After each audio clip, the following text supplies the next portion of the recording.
اللہ الرحمن الرحیم۔ صحابہ علیہ الصلوۃ والسلام نے عرض کی کہ یا رسول اللہ صلی اللہ علیہ وآلہ وسلم، اللہ تعالیٰ نے آپ کو نبوت سے کب نوازا؟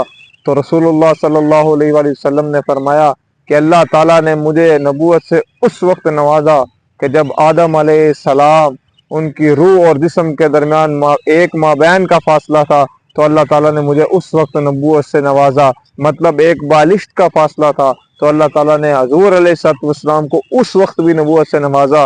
تو پھر اعلیٰ حضرت کیا فرماتے ہیں کہ وہ جو نہ تھے تو کچھ نہ تھا، اور وہ جو نہ ہو تو کچھ نہ ہو، جان ہے وہ جہاں کی جان ہے، دو جہان ہے۔ حضور علیہ السلام کو تو نبوت اس وقت بھی مل گئی تھی۔